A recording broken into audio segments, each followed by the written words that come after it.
Hi everybody. In this video we're going to talk about using labels in Gmail to help you organize all of your emails. And there's two ways of thinking about labels.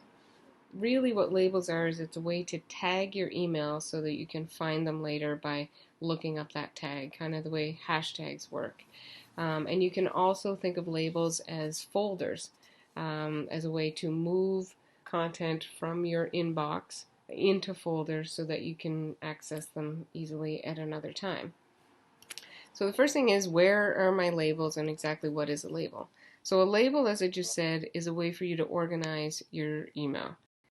I'm just going to go up here to my inbox. So when you log into Gmail, typically your inbox will open up. And then if you scroll down under your inbox, you can see here that I have several different labels already created. And I put different content in there so that I can access them at another time. It's a way to organize conversations, if that's how you want to label your different emails as well. So you may log on and see that you already have all kinds of labels created, and some of you may wonder what those are because you don't remember creating them.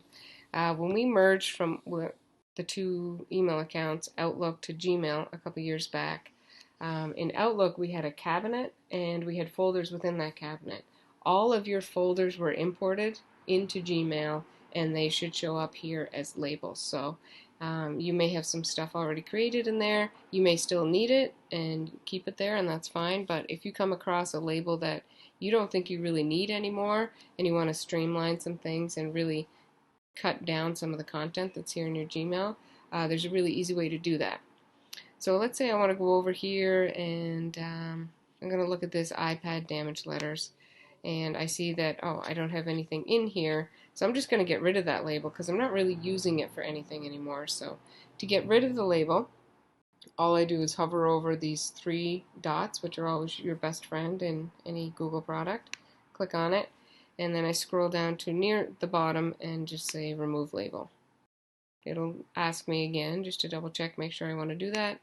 I delete it, and now I have one less label over here in my sidebar. So, how do we use labels and how do we organize with them? The first thing is to use a label to tag a conversation. There's really two ways of thinking of moving things over into a label. One is the tagging feature.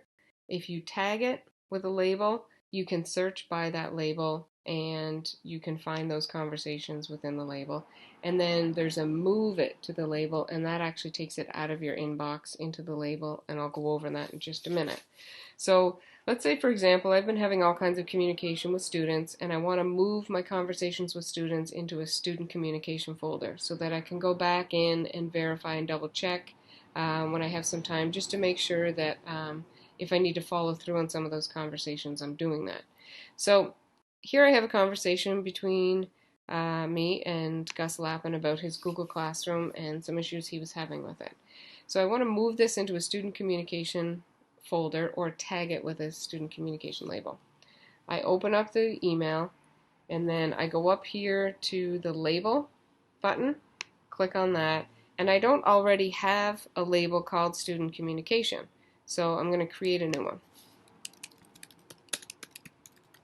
You can call it whatever you want. Here, if I wanted to nest it under another label, like a folder within a folder, I could do that, but I don't want to do that in this case. So I'm going to create that label, and you can see here this conversation is in my inbox and it's also in my student communication label. It can sit in both places. So now I'm going to back out, go back to my inbox. If I scroll over here and I click on the student communication label, here's that conversation, so I can get to it pretty easily next time.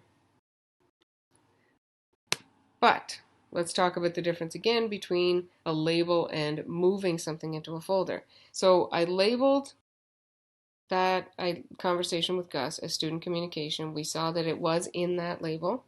But when I go to my inbox, it's still in my inbox. So if I'm using labels as a way to cut down on emails in my inbox, simply moving it to a label or tagging it with a label doesn't take it out of my inbox. If you want the conversation to go out of your inbox, you have to move it to a label versus just putting a label on it.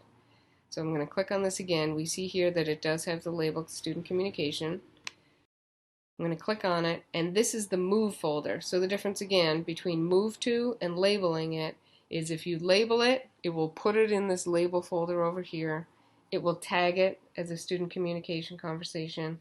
But if I want to get it out of my inbox, I have to move it to a label. So if I click move to, I'm going to go over here, student communication. Now I can see it's still in that student communication label, but when I go to my inbox, it's no longer in my inbox. It's out of my inbox and it's been moved to a folder. So either one, now when I go in here and I open this up again, you can see that it's been tagged student communication, but that tag of inbox is no longer there. So that's how you organize with labels. If you're okay with things sitting in your inbox and you just want to be able to get to it later, it's enough to label it. If you want to get it out of your inbox and you want to move it into a folder or a label, you need to use the Move To button. That's the difference between the two. I hope you find this helpful. I hope labels will help you organize content in your email. And as always, you can reach out to me via email or jump into my office hours, and I'd be happy to answer any questions anytime.